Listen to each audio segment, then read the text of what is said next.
ଜାଣିବା। କହିଲେ ପିଲାମାନେ ସୂର୍ଯ୍ୟର କୋଉ କଲର? ନା ନାଇଁ? ତେବେ ଗଛ ତା ପତ୍ର କଲର ହଉଛି ମାଟିଆ। ତାପରେ ପାହାଡ଼ ମାଟିଆ କଲର। ନା ନାଇଁ? ତେବେ କହିଲେ ସୂର୍ଯ୍ୟ ଆମକୁ କଣ ଦିଅନ୍ତି? ଆଲୋକ ଦିଅନ୍ତି।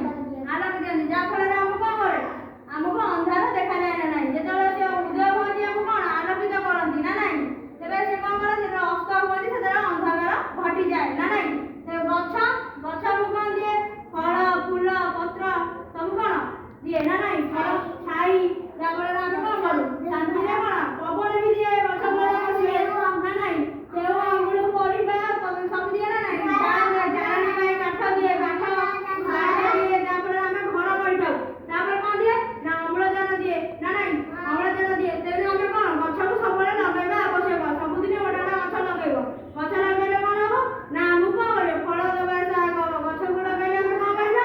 ନା ତାକୁ ଜଗିବା ପାଣି ଦେବା ଆଉ ଗାଈ ଗୋରୁଙ୍କ ଠାରୁ କଣ ବଞ୍ଚେଇ ରଖିବା ନା ନାହିଁ? ଗାଈ ଗୋରୁ ଠାରୁ ବଞ୍ଚେଇ ରଖିଲେ ଗଛ କଣ ହବ? ବଢିବାରେ ଲାଗିବ। ବଢିବାରେ ଲାଗିଲେ କଣ ହବ?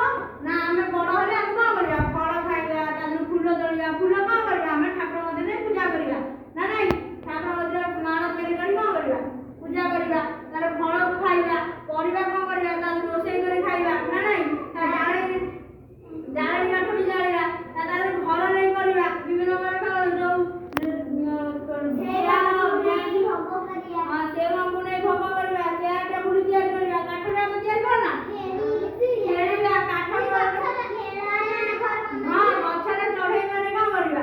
ରହନ୍ତି କିଚିରି ମିଚିରି ଶବ୍ଦ କରନ୍ତି। ଗଛରେ କଣ କରନ୍ତି? ବସା କରନ୍ତି। ଗଛରେ ବସା କରିବା ଦ୍ୱାରା କଣ କରେ? ତାଙ୍କ ବସା ରୁହେ। କାଠ ଚଢେଇ ଗଛରେ ଗଛରେ ଘର କରି ରୁହନ୍ତି ନା ନାହିଁ? ପକ୍ଷୀ ପକ୍ଷୀ ମାନେ କଣ କରନ୍ତି? ଗଛରେ ଘର କରି ରୁହନ୍ତି ନା ନାହିଁ? ଏବେ ତ ପାହାଡ଼ କଣ କରେ? ନା ଆଉ ସବୁ ମାଟିରୁ ସବୁ କଣ ହୁଏ? ମାଟି ଗୋଟେ ଗଦା ହେଇକି କଣ ପାହାଡ଼ ସୃଷ୍ଟି ହୋଇଥାଏ ନା ନାହିଁ? ତ ଗଛ ଆମକୁ ବିଭିନ୍ନ ପ୍ରକାର ସୁବିଧା ଦିଏ। ସୂର୍ଯ୍ୟ ବି ଆମକୁ ଦିଅନ୍ତି ନା ନାହିଁ? ସୂର୍ଯ୍ୟ ଯୋଉ ତାଙ୍କର ଯୋଉ ଅଛି ରଶ୍ମି ଆମ ଗୋଟେ ଦେହରେ ଶରୀର ପଡ଼ିଲା ପରେ କଣ କରେ? ଆମେ ବୃଦ୍ଧି ଘଟିଯାଏ।